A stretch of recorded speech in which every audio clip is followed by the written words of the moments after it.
Bangladeshi go back! Bangladeshi go back! एक तरफ north east के लोग मियां भगाओ कैंपेन चला रहे हैं, मतलब कि वो बांग्लादेशी जो कि इलीगली इंडिया में आकर रह रहे हैं उनको भगाने के लिए कैंपेन्स किए जा रहे हैं, क्योंकि ये लोग एक थ्रेट बन चुके हैं जो नॉर्थ ईस्ट के लोकल लोग हैं उनके लिए। इसके साथ साथ नॉर्थ ईस्ट के जो हिंदूज हैं उन्होंने भी मोर्चा संभाल लिया है। जो बांग्लादेश के अंदर दीपू चंद्र दास की निर्मम तरीके से हत्या की गई थी उसके ऊपर उन्होंने प्रोटेस्ट भी किया, आवाज उठाया। और शायद ये जो वीडियो आप देख रहे हो ये वीडियो भी नॉर्थ ईस्ट से ही कहीं का है, जहाँ पे कि नॉर्थ ईस्ट के हिंदूज बांग्लादेश के बॉर्डर पे पहुंच चुके हैं। और अगर शायद वहां पे बीएसएफ के जवान नहीं होते तो हो सकता है कि ये लोग बांग्लादेश के बॉर्डर के अंदर घुसकर जो कांगलू है, जो सुअर है, उनको पकड़ के खींच के इंडिया में लाके और फिर उनके बढ़िया तरीके से खातिरदारी करते हैं।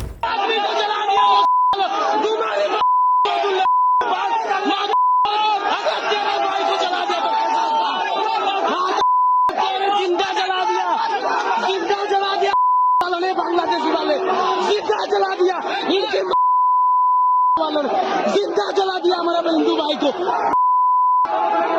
जिंदा जला दिया तुम्हारे बांग्लादेश ना बालेर देश बांग्लादेश ना तो बालेर देश बांग्लादेश ना बालेर देश। लेकिन वहीं पे दूसरी तरफ एंजल चकमा जो कि त्रिपुरा का रहने वाला था, देहरादून के अंदर उसके ऊपर इस तरीके से हमला किया गया कि उसकी जान चली गई। अब होता यह है कि एंजल चकमा और उसका जो भाई है माइकल चकमा, ये दोनों देहरादून के अंदर ग्रोसरीज खरीद रहे थे, सब्जी वगैरह खरीद रहे थे। वहीं पे कुछ लोग आते हैं और इनको चाइनीज कह के बुलाते हैं। किसी भी व्यक्ति को बुरा लगेगा भाई जब वो इंडियन है लेकिन उसे किसी और कंट्री के नाम से बुलाया जा रहा है। तो एंजल चकमा और जो बाकी के 5-6 लोग थे उनके बीच में कहासुनी होती है, फिर ये मामला आगे बढ़ जाता है, हाथापाई तक बात आ जाती है। उसके बाद ये जो 5-6 लोग थे ना, ये लोग चाकू निकालते हैं और एंजल चकमा को गोद देते हैं। जब माइकल वहां पे अपने भाई को बचाने की कोशिश करता है तो उसके ऊपर भी हमला कर दिया जाता है।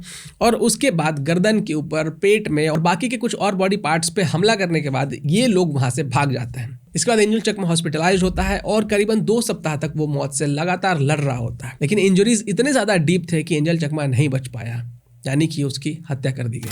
इनके साथ जो मारपिटाई हुई है, चाकूवार हुआ है ना, तो ये विक्टिम रहा, एक ये छोटा भाई है इसका, तो ये कुछ बोलना चाहते हैं। आप बताओ उस दिन क्या हुआ था, क्या इंसिडेंट हुआ था, A to Z बताओ। हम लोग, मैं था, मेरा भैया था, हम लोग 2 दोस्त हम लोग के साथ हम लोग गए थे सामान लेने के लिए। तो हम लोग उधर पे तो हम लोग अपना सामान वामान लेते हम लोग के साथ। उधर पे उन लोग का ग्रुप था उधर पे पूरा, तो उन लोग थोड़ा पी रखा था उन लोग ने। हम उधर पे गए, हम लोग आ रहे थे उधर से। तो हम लोग आए तो हम लोग अपना बाइक से हम लोग अपना आ रहे थे हम लोग सब। तो उन लोग हम लोग को मेरे को थोड़ा पोक कर रहा था, ये चिंकी उनकी मेरे को थोड़ा सा रेसिज्म कर रहा था। तो मैं थोड़ा अपने तरफ से अपने सेल्फ डिफेंस मतलब थोड़ा बोल रहा था कि भैया क्या हो गया करके। उधर पे हम लोग अपना उस समय फोन में बात कर रहा था, मैं अपना कन्फेस किया कि भैया क्या हुआ, गाली क्यों दे रहे हो। तो उनका वो प्लानिंग था, क्या था वो मेरे को पता नहीं, पर उन्होंने डायरेक्ट मेरे में अटैक कर दिया उन लोग ने। तो फिर भैया आया, मेरे को बचाने के लिए आया। फिर भैया को मेरे को कड़ा से मारा, भैया को लगा उससे। फिर भैया को उन लोगों ने चाकू मार दिया स्पाइन की तरफ में।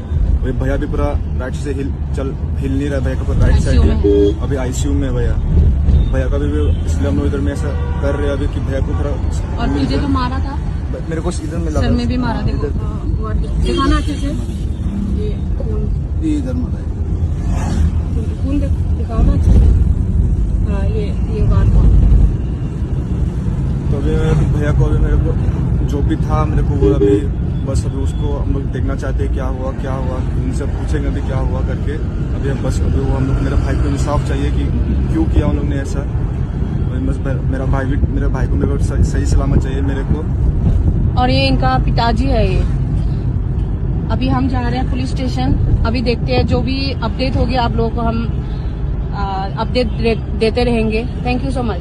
फिर पुलिस कंप्लेन वगैरह होता है जो कि आई थिंक कि स्लो हुआ कार्रवाई वगैरह।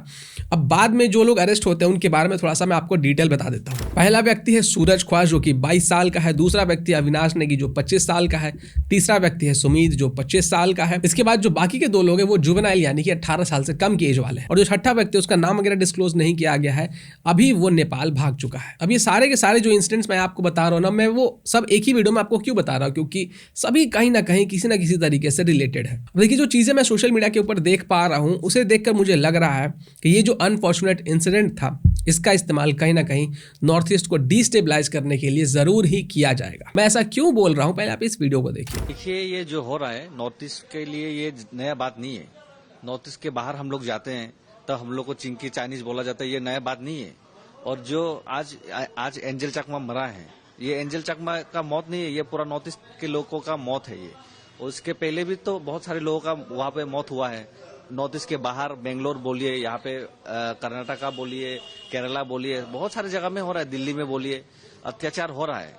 मैं तो डायरेक्ट सेंट्रल गवर्नमेंट को बोलना चाहता हूँ, अगर देखिए आप लोग नॉर्थ ईस्ट के लोगों को आप लोग मान सम्मान नहीं दे सकते, नॉर्थ ईस्ट के लोगों को आप लोग प्यार नहीं दे सकते, नॉर्थ ईस्ट के लोगों के लिए आप लोग टेक केयर नहीं कर सकते, तो हम लोग को अलग ही देश दे दीजिए, हम लोग अपना टेक केयर हम लोग खुद ही कर लेंगे।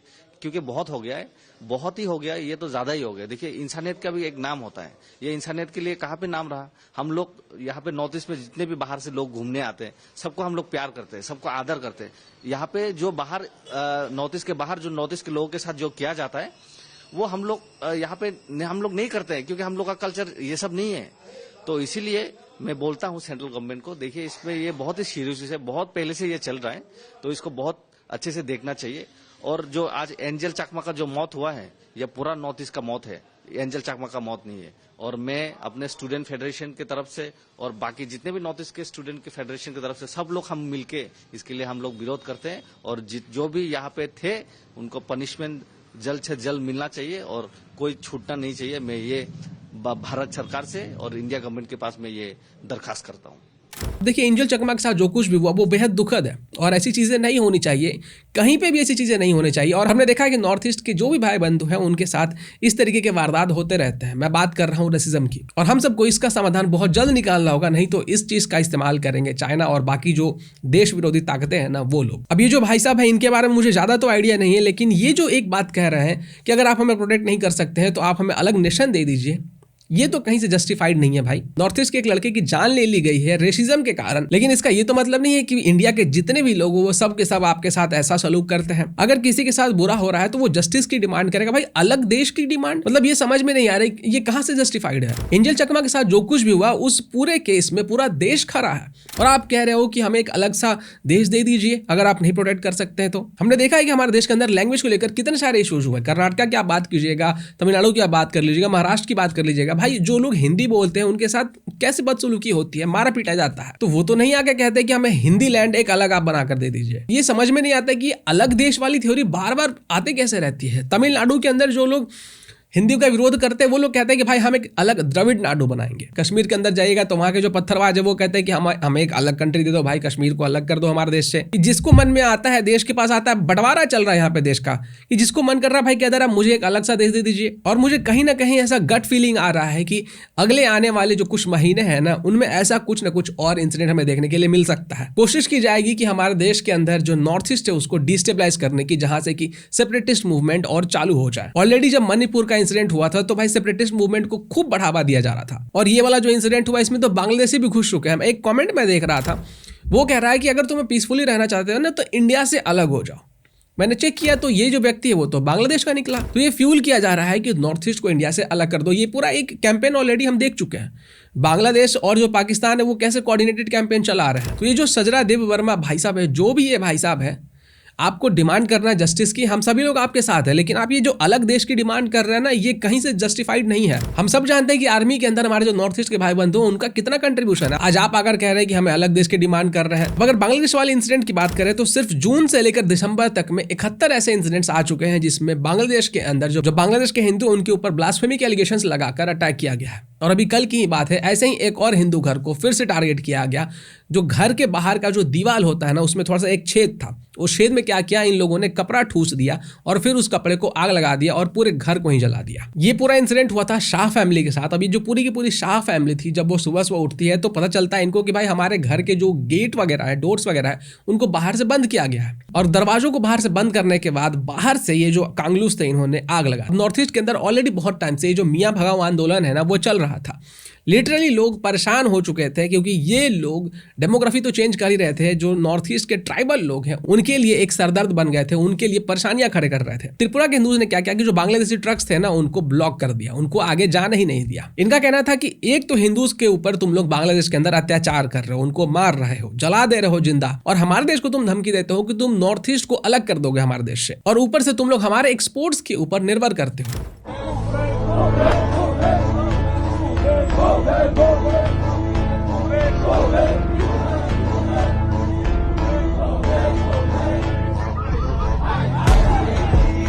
বাংলাদেশে আমাদের ইন্ডিয়াকে হুমকি দেওয়া চলবে না, বাংলাদেশে আমাদের চলবে না,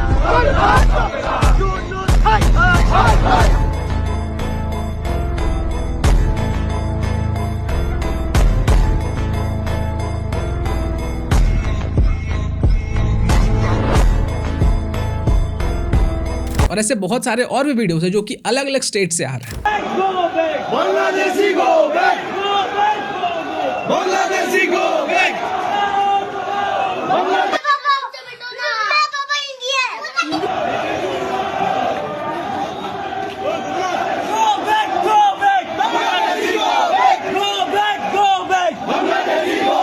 तो जो बांग्लादेशी अगर उनको 1% भी लग रहा है ना कि वो इंडिया से नॉर्थ ईस्ट को अलग कर देंगे, तो उनको याद कर लेना चाहिए कि जो जन्म दे सकता है वो मृत्यु